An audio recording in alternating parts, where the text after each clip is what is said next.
Hey guys, today we're going to be working with absolute value equations. This is 1.6, and we're going to start in on a few things, just the basics about absolute value. So the main thing about absolute value is often defined as the distance from zero. So if I have these little lines, by the way, that is the absolute value. So this is the absolute value of -5. This is the absolute value of 5. Once you actually take the absolute value of something, it's going to come out as a positive. The reason for that is if I start here at 0, and I go 5 to the left, so that's the negative direction. So 1, 2, 3, 4, 5. I am at -5. If I go 5 to the right, 1, 2, 3, 4, 5, I'm still 5 away from 0 no matter which direction I'm going. Whether I'm 5 over here or I'm 5 over here, the negative indicates the direction. But the absolute value, that distance from 0, is still going to be a positive. So the absolute value of -5 is still 5, and the absolute value of +5, also 5. So when anything comes out of those, so once, here, let me write that again. Anything coming out of those absolute value lines is going to be positive. So I'm going to write that. So the result of taking the absolute value will always be positive. That's the main thing you need to know about it. So we're looking at, this is from the investigation that would have been done in class. Or was done. This is for anybody who either missed the class or didn't quite get it at the time. If we're looking at different situations, we've got first one, the absolute value of 5 is 5, which we saw in the previous one. That one is true. Next up, absolute value of 5 is -5. That one is not true. If it comes out, if we actually take the absolute value of 5, it's always going to be positive. So that one is false. Same thing down here. Absolute value of -5 equals -5, also false. And the absolute value of -5 is +5, as we saw in the previous slide. So now, if we want to look at that in terms of solving for x, what we see from above is the absolute value of 5 is 5. The absolute value of -5 is also 5. So if I have the absolute value of x, if I have, I'm covering up the little unknown there, if the absolute value of something equals 5, I know that something can be -5 or it can be +5, because once you take the absolute value, it's going to come out as a +5 either way. Over here, however, I've got the absolute value of x equals -5. There is nothing that I can take the absolute value of that's going to come out as a negative. It's part of the definition. So this one is no solution.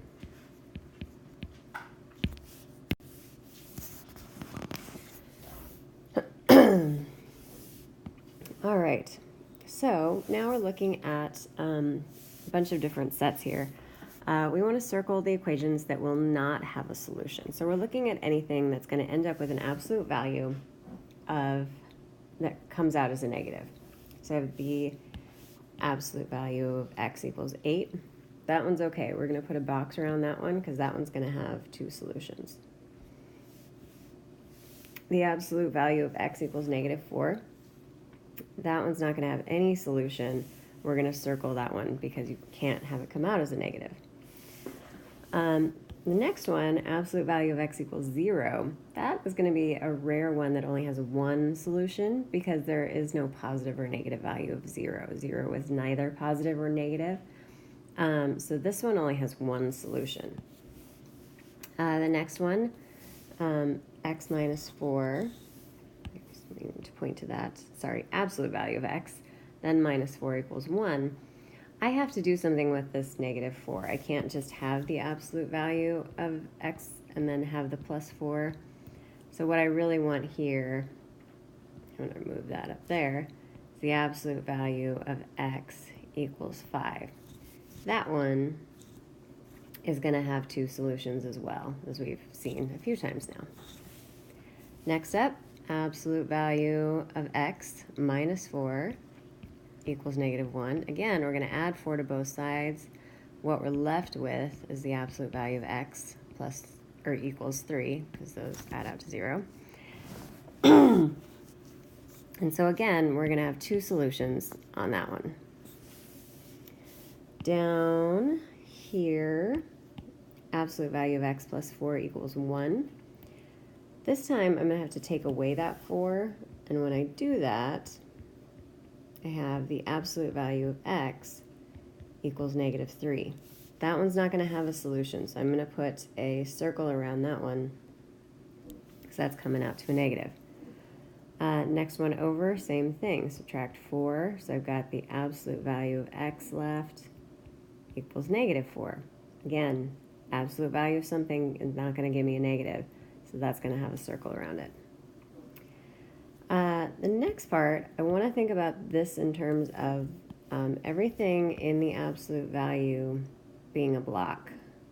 So we'll just scribble it out.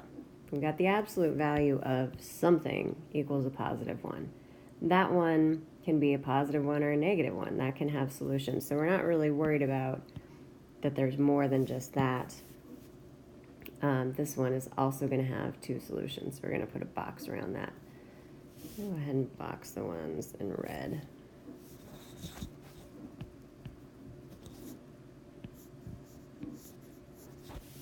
Make it as messy as I possibly can, apparently. And the very last one, x minus 4 equals -1. We got the absolute value of something, regardless of what's in here, coming out as a negative. So again, that one is not going to have a solution. And let's do that in black to be a little less confusing. All right, so we know, we've got some messiness here, that something will not have a solution if we have isolated the absolute value and it equals a negative. Okay, so absolute value is isolated and it equals a negative. We'll know it has one solution if that absolute value is isolated, and I'm just going to write x here, and that equals 0. That's only going to have one solution because we can't have a positive and negative solution. We know it's going to have two solutions if the absolute value, and I'm going to take away that x now that I think about it. This is whatever is happening in here. It doesn't really matter. The absolute value is isolated, and that equals a positive number. That's going to give you two solutions. So, moving on. We're going to do some solving in a second, and I want to review the order of operations. One of the things people get used to, the PEMDAS, and one of the things that's confusing about that is some of the details get missed. The first thing you're going to take care of when you're evaluating is the parentheses or grouping symbols if you can. Grouping symbols can be a lot of things, and we're going to get into some more of them as we move forward. Next is exponents. Roots are also part of that. So if you square something, a square root is also another kind of exponent. It's just a fractional exponent. Multiplication and division. Oftentimes they say multiplication and then division in that PEMDAS part. Really, you just need to go left to right unless we're dealing as a fraction. It's like an entire fraction. And then addition and subtraction from left to right. Now, what I want you to consider here is this order from top to bottom is when we are evaluating, meaning we're just doing the math. We plugged in numbers, there's just already numbers there, and we are just doing the math to get an answer. If we're solving, we're going to start at the bottom and we're going to go up.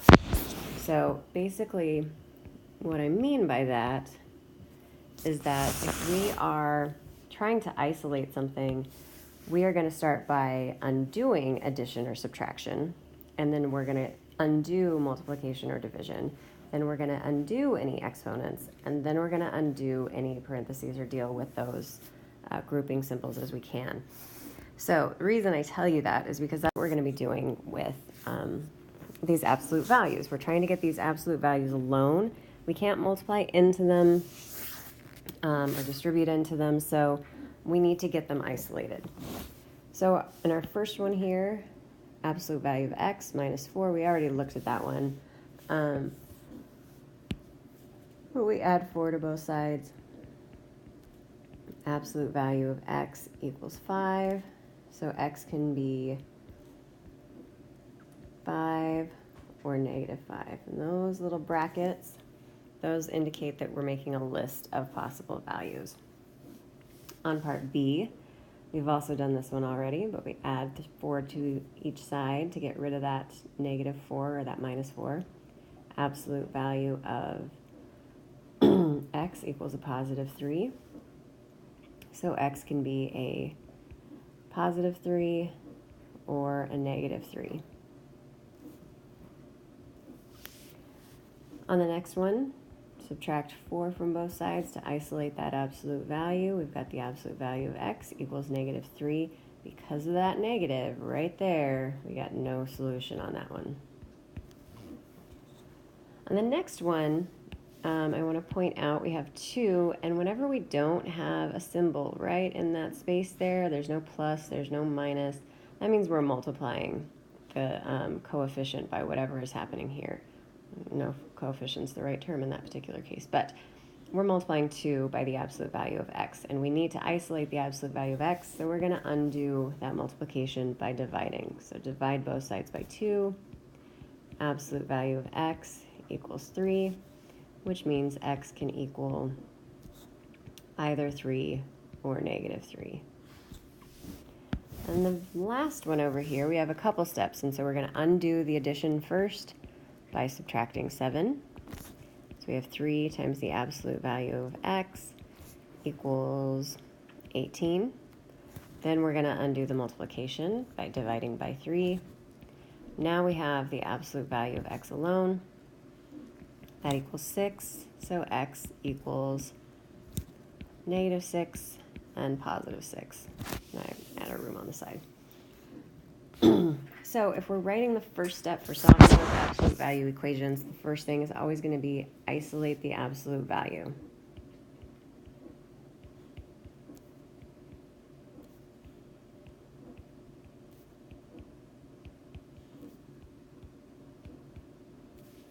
All right, moving on.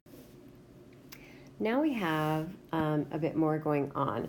So I'm going to do what I did before, and I'm just going to get rid of that. Whatever is happening in there, our absolute value is isolated, and we know the absolute value of this little red blob here is 1.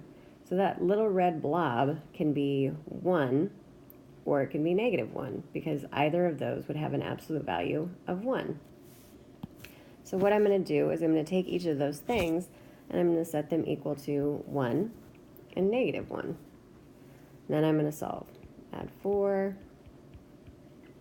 So x equals 3. Over here, I'm going to add 4 to both sides. So x equals, whoops. Just kidding. X doesn't equal 3 on that previous one. If that was confusing, I apologize. X equals 5 there. And over here, x equals 3. Now I'm going to show you why that works. So I'm going to check this. So I have, my original was,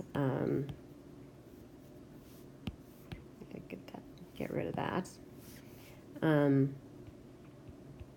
X minus 4 equals 1.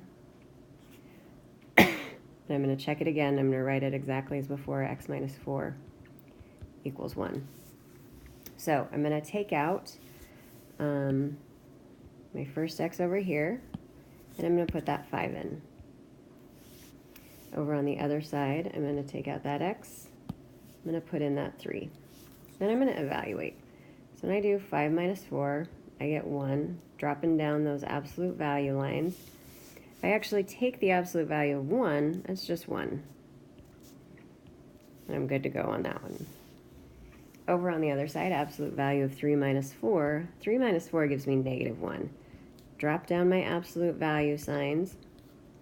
And then when I actually take the absolute value of 1, so I'm looking here, if I actually take the absolute value of -1, sorry, I forgot the negative before, that's just 1. And that equals 1. So both of those possibilities will end up with an absolute value of 1. So whatever's in here can equal -1. Sorry, this was -1. Or it can equal +1. So we have two answers here. So in this case, whoops, x equals 5 and 3. Okay, so now we have a bit more to this. It's just kind of putting together all those things so far. So the first thing I want to do is isolate those absolute values. So again, if I think about the PEMDAS,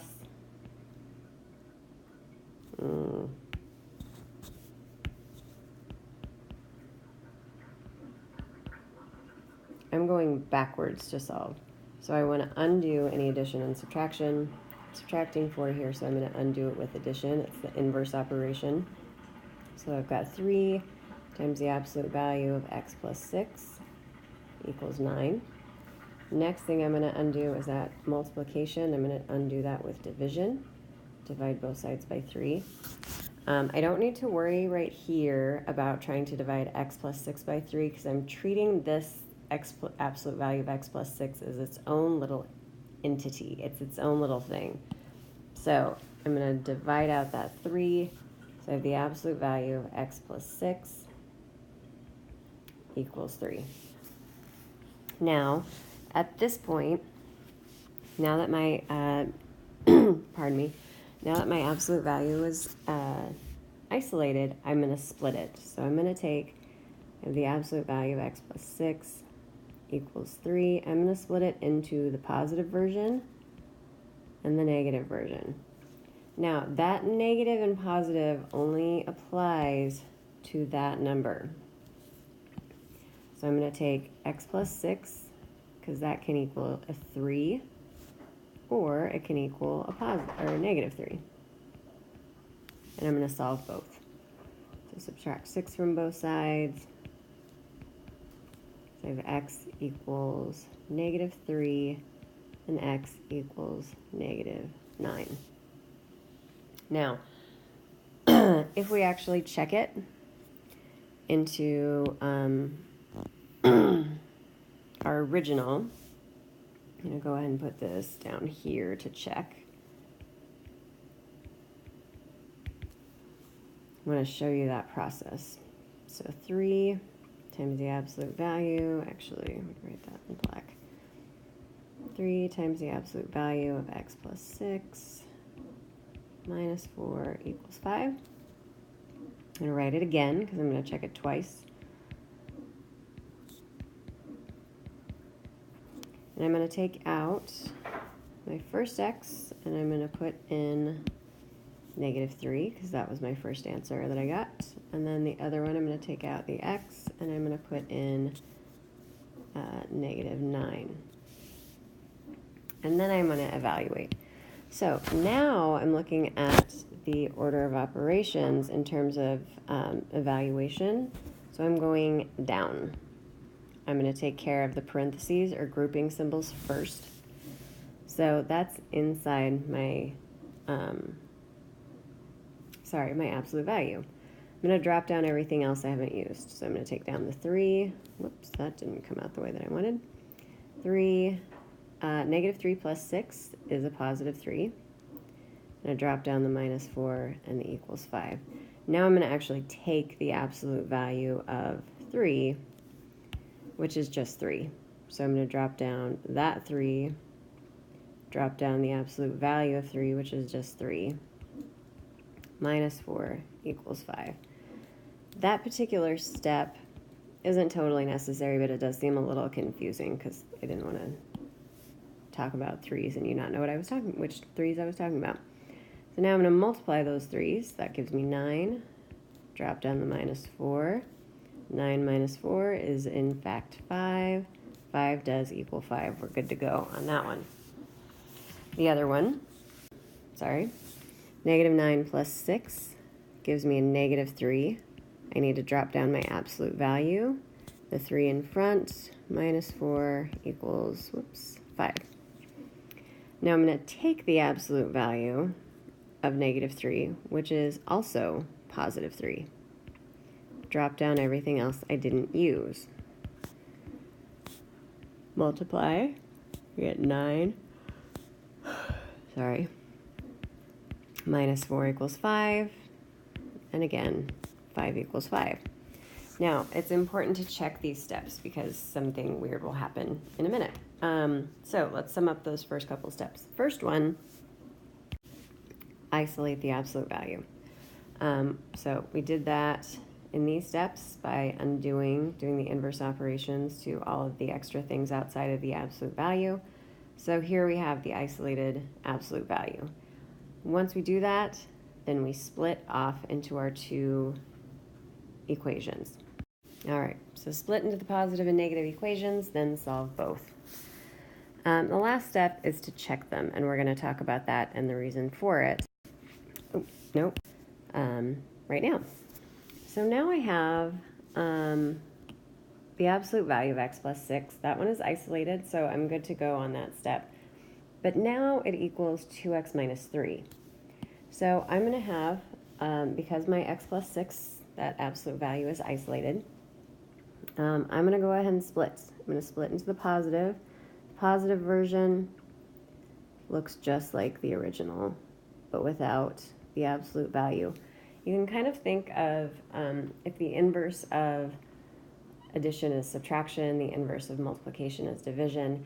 The inverse of absolute value is making that split. So my negative version is going to have x plus 6 equals negative, and I'm going to put parentheses around the 2x minus 3. So I have the positive version, which stays the same, and the negative version, which we'll deal with in a second. By splitting it, that's the only way that I get to drop away those absolute value signs. Okay, so let's go ahead and solve both of those. On the left side, I'm going to go ahead and take away the smaller x, so minus x. I'm going to go ahead and add 3. So those add out to 0. I'm left with 9 equals 2x minus x is 1x. And my 3's, positive and negative 3, cancel out. 1x is just the same thing as x. I'm going to go ahead and erase that 1. And just make that x equals 9. On the other side, remember this is, if I have a negative in front of a parentheses, that's essentially like I'm distributing a negative 1. So that's going to be negative 2x and then plus 3. And that equals that x plus 6. Now it's just a linear equation I need to solve. I'm going to add 2x to both sides, and I'm going to subtract 6. So over here, my 6's add out to 0. I've got x plus 2x, which is 3x. Those add out to 0, and I'm left here. 3 minus 6 is negative 3. Divide both sides by 3 to get x alone, and I have x equals negative 1. So those are my two theoretical answers, negative 1 and 9. But I want to check my work on those.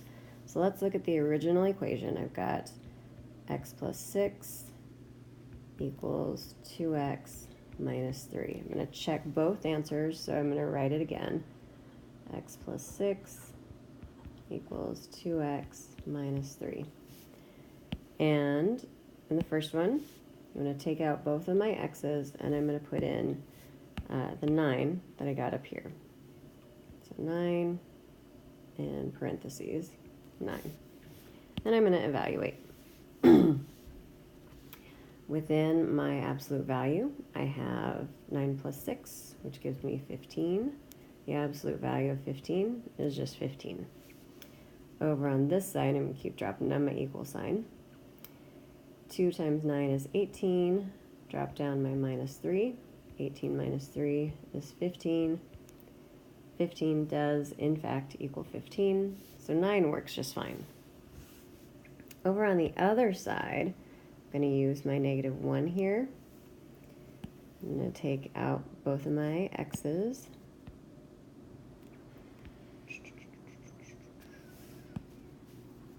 And put in -1.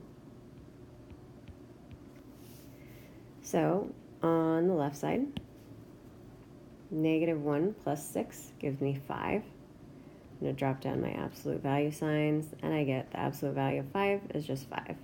Drop down my equal sign. 2 times -1 is -2. I'm going to drop down my -3. Now, -2 minus 3 is -5. So I end up with the absolute value of something, 5, and negative. Those two things, though however similar they may be, are not equal. This is what's called an extraneous solution, and I suppose I don't really need to write it again because it's right there. And that occurs for reasons that we haven't done the parent graph, so it's a little bit hard to explain. Mathematically, we didn't do anything incorrectly up here, algebraically, to solve that. But because of the nature of absolute values, when we plugged it back in, it didn't work on this one. And that's going to happen occasionally or often when you have x's on both sides and there is an absolute value. So we want to add that as our step 3, checking our answer for extraneous, both of our answers for extraneous answers. So first step, isolate the absolute value. You've already written down steps 1 and 2, so I'll get those down. All right, so isolate the absolute value. Then second step, undo the absolute value by splitting into the positive and negative equations. And finally, check your answers in the original equation for extraneous solutions. And for some people, that's actually the harder one, just because they're not used to working with absolute value, and that's fine. You just show your steps and it'll be a lot easier. Gotta finish my thought there. Extraneous solutions. All right. One last thing I want to show you is when we have absolute value to absolute value. We don't have to be too tricky with this one. We're going to drop both of those away by splitting it initially. So we have absolute value isolated, absolute value isolated. We're isolated, so we're going to split. So we'll split to the positive version, which is just dropping away x minus 1 equals 3x plus 5. That's my positive version. And then I'm going to split this into my negative version. X minus 1 stays the same. And this is going to be the negative 3x plus 5. So if I made the other side negative instead of the 3x plus 5, that would work as well. It doesn't really matter. So anyway, okay, so solve both. Subtract x from both sides, minus 5. So I've got negative 6 equals not 3x. 2x. Divide by 2. So I've got negative 3 equals x. So that's one of my possible answers. On the other side, I need to distribute that negative. So I've got negative 3x minus 5. I'm going to add 3x, add 1. And by the way, I've been doing this part in one step when I have stuff to take from each side. You can do that in several steps. You don't have to do it in one. Anyway, just wanted to point that out. So 4x equals negative 4. Divide by both sides by 4. I have x equals negative 1. So the last step I need to make is to check my answers. So the first one going to take my original equation, absolute value of x minus 1 equals absolute value of 3 times, 3x plus 5. So that's my original equation. Let's go ahead and take out the x's, and we will put in negative 3, parentheses negative 3. Over on the left side, negative 3 minus 1 is negative 4. Don't forget the absolute value there because that hasn't been taken yet. And on this side, I've got absolute value of negative 9 plus 5. I'm going to wait on taking the absolute value of everything for just this last step. Over here, I've got negative 4 as my negative 9 plus 5. Absolute value of 4, negative 4 is just 4. And the absolute value of negative 4 also just 4. So I'm good to go. So negative 3 is one of my solutions. I'm going to do the same thing with negative 1, although I am going to give myself a little bit more room and write that x equals negative 1 over here. All right. Negative 1 minus 1 equals 3. Absolute value of 3 times negative 1 plus 5. Negative 1 minus 1 is negative 2. Drop down my absolute value because I haven't taken it yet. Negative 3 plus 5 is 2. Still haven't taken the absolute value. And then once I do take the absolute value, that comes down as 2. Absolute value of that 2, also 2. Good to go. So both of those solutions work. So if I'm writing this as my answer, x equals, remember those brackets, that just indicates a list. So negative 3 and negative 1. Those brackets are not the same thing as parentheses, so don't get too confused by that. All right, so that's absolute value. Hopefully that helps a bit, and you have what you need to have for those types of problems. Have a great day.